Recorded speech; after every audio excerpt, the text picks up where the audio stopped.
उत्तर प्रदेश के वज़ीर आला योगी आदित्यनाथ आज कई प्रोग्रामों में शिरकत की। वहीं लखनऊ में वज़ीर आला पसमानदा तबकात इजलास से खिताब किया। पंचायत भवन में योगी आदित्यनाथ नौनिया समाज और यादव समाज के पसमानदा तबकात से दोनों इजलास मिशन 2022 के तहत मुनक्किद किए गए थे। ख्याल रहे कि ये रियासत में तकरीबन 52% दीगर पसमानदाजात जबकि तकरीबन 9% यादव वोटर्स हैं। कांग्रेस नेतृत्व की यूपीए की सरकार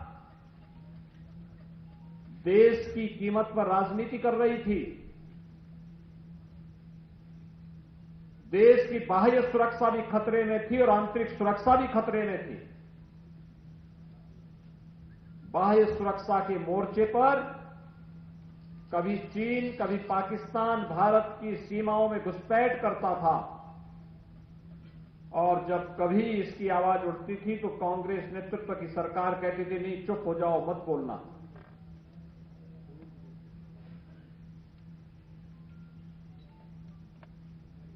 आंतरिक सुरक्षा की स्थिति, जगह जगह आतंकवाद सिर चढ़ करके बोलता था।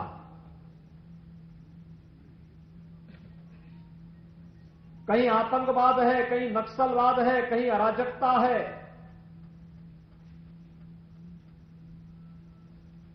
और समाजवादी पार्टी की सरकार के समय तो आपने देखा होगा, उस सरकार के समय आतंकवादियों ने मध्यकाल की याद ताजा कर दी, जब मंदिरों पर, मठों पर हमले होते थे। बृहद हिंदू समाज की भावनाओं को कुठाराघात करके रौंदा जाता था और ये दृश्य कहीं देखने को मिल रहा था समाजवादी पार्टी की सरकार के समय देखने को। पेट्रोल और रसोई गैस की कीमतों में बेतहाशा इजाफे के खिलाफ इलाहाबाद में यूथ कांग्रेस ने एहतजाजी मुजाहरा किया। इस मुजाहरे में यूथ कांग्रेस से वाबस्ता इलाहाबाद हाई कोर्ट के वकला ने भी शिरकत की। यूथ कांग्रेस के कारकुनान का कहना था कि आसमान छूती महंगाई ने आम लोगों की कमर तोड़कर रख दी है।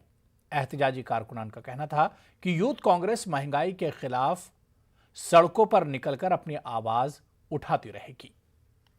जिस तरह से लगातार सिलेंडर के दाम बढ़ रहे हैं, इसके विरोध में आज पूरे भारत में यूथ कांग्रेस प्रदर्शन कर रही है। इस प्रदर्शन के अंतर्गत आज यूथ कांग्रेस प्रयागराज ने रसोई गैस के बढ़े हुए दामों के विरोध में चूल्हा जलाकर खाना बनाकर एक प्रतीकात्मक विरोध प्रदर्शन किया है और योगी और मोदी को ये बताने की कोशिश की है कि आज के दौर पर उनकी महंगाई की मार जो आम महिला झेल रही हैं, उसका खुला विरोध हम लोग सड़कों पर करेंगे और अगर जल्द ही रसोई गैस के दाम कम नहीं होते हैं तो महिलाओं के साथ यूथ कांग्रेस सड़कों पर प्रदर्शन करेगी। डेंगू मच्छर के लार्वा को खत्म करने की महकमा सेहत की मुहिम के बावजूद मेरठ में डेंगू मरीजों की तादाद में मुसलसल इजाफा हो रहा है। 32 नए मरीजों में डेंगू की तस्दीक के बाद अब तक जिले में मरीजों की तादाद 981 हो चुकी है और अब तक 3 मरीजों की मौत हो चुकी है। महकमा सेहत के अफसरान का दावा है कि डेंगू की रोकथाम के लिए जरूरी इकदाम किए जा रहे हैं। साथ ही जिन मरीजों की जान गई है उनकी ऑटोप्सी भी कराई जा रही है। लगभग 975 के करीब पेशेंट्स हैं जो रिपोर्ट हुए हैं और कुल मिला के एक्टिव केसेस 275 के आसपास हैं। अभी तक कल तक 2 कंफर्म डेथ्स थी। हम जो भी डेथ हमारे ज़िले में मिलती है हम उसकी वर्बल ऑटोप्सी कराते हैं। देखने में आता है कि सारी केसेस डेंगू की वजह से नहीं होती हैं। रूटीन जो कॉम्प्लिकेशंस हैं, पुराने हाइपरटेंसिव, डायबिटीज़ आदि और बीमारियाँ होती हैं, उससे भी डेथ होती हैं। लेकिन हम कंफर्म डेथ जब भी कह सकते हैं जो कि एलाइजा पॉजिटिव टेस्ट अगर पॉजिटिव हो एलाइजा। उत्तर प्रदेश सरकार ने मिशन शक्ति के तहत खवातीन की हर मकाम पर हिस्सेदारी के लिए एक मुहिम शुरू की है, जिसके तहत जिला सतह के सरकारी महकमों में एक दिन के लिए किसी स्कूल की तालिबा को अफसर के तौर पर तैनात करने का प्रोग्राम बनाया है। इसी सिलसिले में आज कानपुर के कर्नेलगंज एसीपी ने पीपीएन कॉलेज की तालिबा जैनब को एक दिन का कर्नेलगंज एसीपी बनाया। हमारे यहाँ पुलिस कमिश्नर महोदय के आदेश से एसीपी कर्नेलगंज के तौर पे पीपीएन इंटर कॉलेज की 12वीं छात्र को एक दिन का एसीपी कर्नेलगंज बनाकर उसके दैनिक कार्यों को समझाया गया और पुलिस से जनता का जुड़ाव हो और बच्चों के मन में पुलिस के प्रति प्रेम का भावना पैदा हो, जिसके तहत उनको पुलिस के दिनचर्या के कार्यों से कानपुर में 19 अक्टूबर को मिलादुन्नबी सल्लल्लाहु अलैहि वसल्लम के मौके पर जुलूस निकालने की इजाज़त नहीं मिली थी, लेकिन शहर के मुख्तलिफ मकामात पर जुलूस निकले जिसमें हज़ारों लोग सड़क पर दिखाई दिए। इसको लेकर अब बजरंग दल कानपुर के जिला कन्वीनर ने पुलिस कमिश्नर से शिकायत की और जुलूस के लिए उकसाने वाले अफराद और शहर काजी पर मुकदमा करने की बात की और सख्त कार्रवाई का मुतालबा किया। इस मामले पर जिला कन्वीनर बजरंग दल कृष्ण तिवारी से बात की हमारे नुमाइंदे संदीप सविता ने।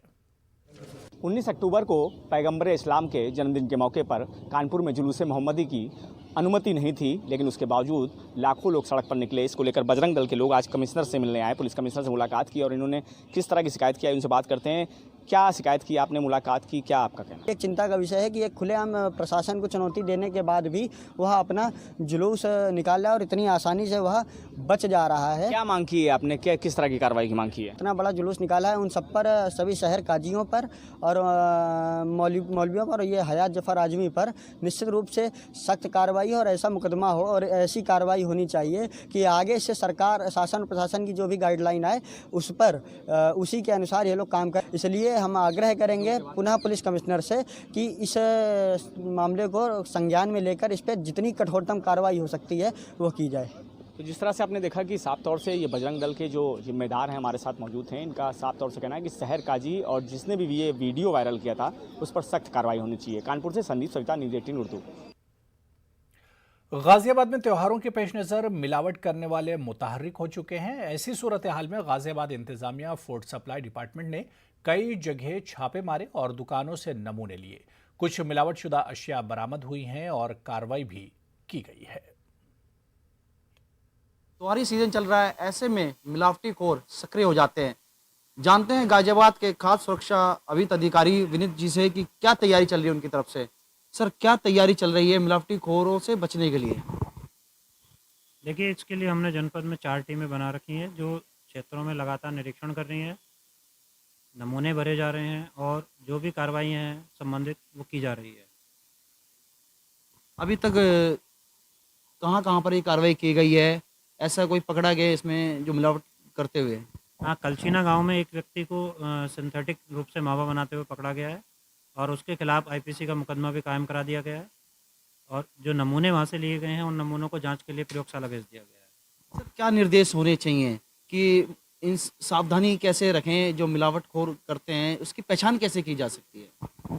देखिए, हालांकि मिठाइयों में जो पहचान है मिलावट अंदर अगर केमिकली रूप से को की गई है तो उसकी पुष्टि केवल प्रयोगशाला से ही संभव है, लेकिन मौखिक तौर पर यदि कोई पहले दृष्टि में देखे तो हार्ड कलर्स का इस्तेमाल करके बनाई गई मिठाइयाँ हों, खुले में बिकती हुई मिठाइयाँ हों या कुछ ऐसे पैक्ड मिठाइयाँ हों जिन पर कोई इन्फॉर्मेशन ना हो, ऐसी मिठाइयाँ प्रथम दृष्टया संदिग्ध हैं।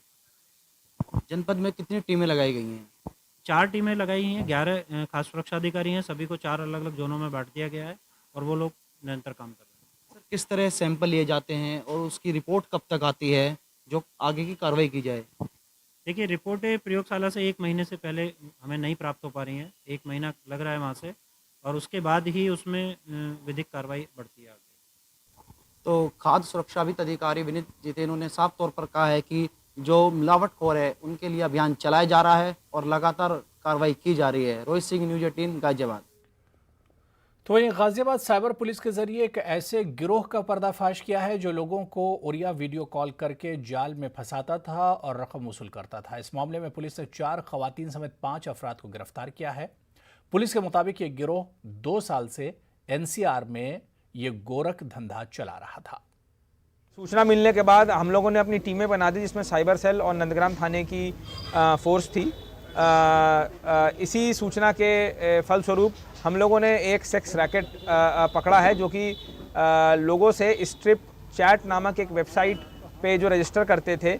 देखिए, ये कृत योगेश गौतम नामक व्यक्ति एवं उनकी वाइफ सपना गौतम ये गैंग की सरगना थी। इनके साथ 3 लड़कियां और गिरफ्तार हुई हैं। ये लोग 2 साल से काम कर रहे थे। इन लोगों ने कई सौ लोगों को इसका शिकार बनाया है और मौके से इनके पास से 8 बैंक अकाउंट हमको मिले हैं, जिसमें कि 4 बैंक अकाउंट की सूचना हमारे पास आ गई है। बाकी 4 अकाउंट की जो सूचना हमको आई है उसमें लगभग 3 करोड़ 80 लाख रुपए का ट्रांजैक्शन हुआ था। सभी अकाउंट पुलिस ने फ्रीज करा दिए हैं और बाकी अकाउंट्स की डिटेल हम जल्दी पता करके आगे कार्रवाई करेंगे।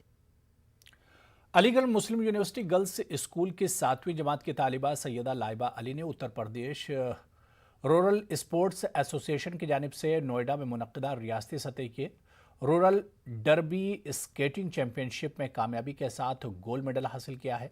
सैयदा लाइबा अली की इस कामयाबी पर स्कूल के प्रिंसिपल आमिना मलिक और वाइस प्रिंसिपल अर्शी जफर खान ने मुबारकबाद पेश करते हुए इसे न सिर्फ स्कूल बल्कि पूरी यूनिवर्सिटी के लिए बाइस फख्र करार दिया।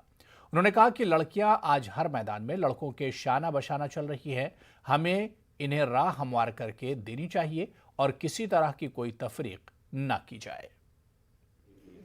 इसकी कामयाबी से समझ लीजिए स्कूल में सारे लोगों को बहुत खुशी हासिल हुई है और इसे लगा है कि स्कूल का एक अच्छा अचीवमेंट है।